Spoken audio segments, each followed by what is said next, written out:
चला हो गुरु ज्ञान लेला, क्योंकि सरनिया चला हो गुरु ज्ञान लेला।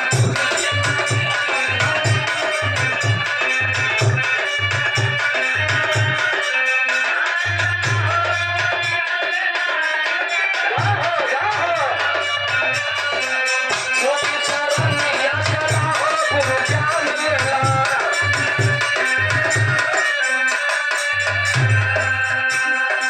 माया में भटकेला सबही का मनवा, कौनो विधि से नहीं आवेला चरणवा। माया क्या है, क्यों माया के चक्कर में हम आ पड़े हैं? जब तक आंख खुली है, जब से होश सवारे हैं, और जब तक आंख खुली है, इंसान इसी माया के पीछे भागते रहता है। बेटी बेटा पैदा होते हैं तो आदमी सोचता थोड़ा बड़े हो जाए करती थी। कितना? 1,00,000 वर्ष। तब आदमी 25 साल, 50 साल, 60 साल, 70 साल भगवान की तपस्या करता था, दुर्लभ तपस्या करता था, तब जाकर के हरि का दर्शन होता था। जब त्रेता आया तो त्रेता में 1 जीरो हट गया 1,00,000 में से। कितनी उम्र बची? 1,00,000 में से 1 जीरो हटा देंगे तो कितना बचेगा भैया? 10,000। अब त्रेता में एक इंसान की औसत उम्र 10,000 वर्ष होती थी। तब आदमी 1,000, 2,000, 3,000 वर्ष जाकर के तपस्या करता था, तब परमात्मा का दर्शन होता था, उनका प्रसाद मिलता था। लेकिन जब द्वापर आया तो 1 जीरो और हट गया, और कितनी बची? 1,000। द्वापर में एक इंसान की उम्र 1,000 वर्ष होती थी। तो आदमी 100 साल, 200, 300, 400 साल जाकर के परमात्मा का भजन करे, गुफा में, कंदरा में, पहाड़ी में जाकर के परमात्मा की भक्ति करता था, तपस्या करता था। शरीर पर पूरा दीमक का घर बन जाता था, काश कुछ हरा शरीर के ऊपर जम जाता था। तब जाकर के इतना दुर्लभ था दर्शन पाना। और जब कलयुग आया तो 1 जीरो और हट गया, और कितना हो गया? 100 वर्ष। इस कलयुग में एक इंसान की औसत उम्र 100 वर्ष है, अब वो भी नहीं रह गई। तो इसमें गोस्वामी तुलसीदास लिखे हैं कि कलयुग केवल नाम या धारा। यहाँ आपको घर द्वार छोड़ने की उतनी उम्र ही नहीं है आपकी।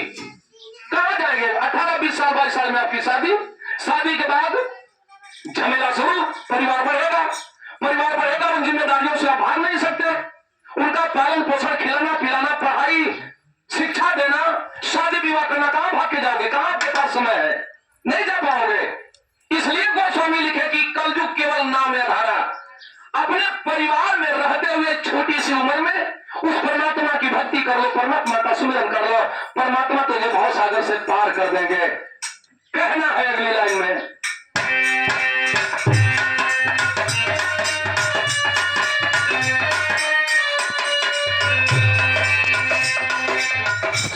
मिलान हो मिट्टी है भरान हो,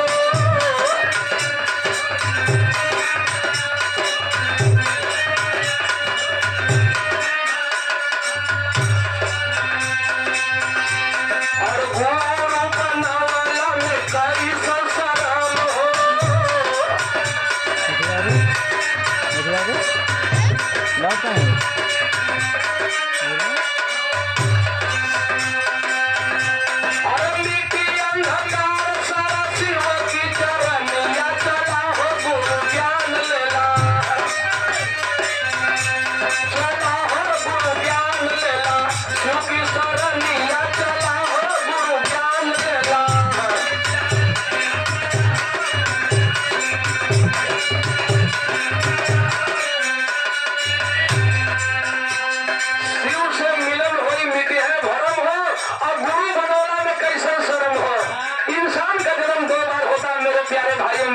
मेरी माताओं बहनों, 2 बार इंसान का जन्म होता है। एक बार माँ के गर्भ से और एक बार गुरु के गर्भ से। माँ के गर्भ से आए हो इस मृत्युलोक में, क्या कर लिए, क्या बना लिए, कितनी उम्र के हो गए, ये कोई मायने नहीं रखता। खाना पीना और जीवन यापन करना ये तो चिड़िया, पंछी, जीव जंतु भी कर ले रहे हैं। जब तक आप गुरु की शरण में नहीं जाओगे, गुरु के गर्भ में नहीं जाओगे, गुरु धारण नहीं करोगे, तब तक आपके असली जीवन की शुरुआत नहीं होती।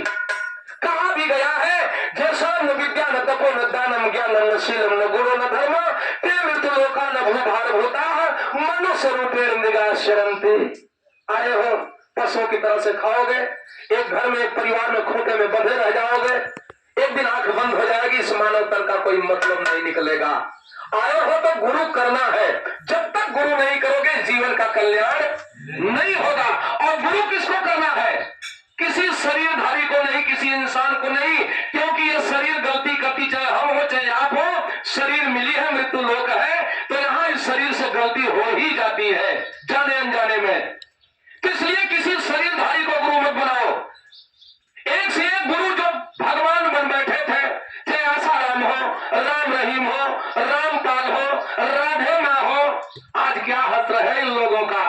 कितने दिनों से लोग जेल में बंद है, क्योंकि ये लोग खिलवाड़ किए माताओं बहनों के साथ।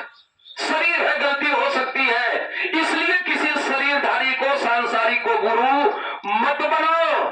जगत के गुरु है भगवान शिव, उन्हें जगत का गुरु कहा जाता है। गुरुआधिपति जिन्हें कहा गया, गुरुओं का मालिक जो हो, उस भगवान शिव को अपना गुरु बना लो।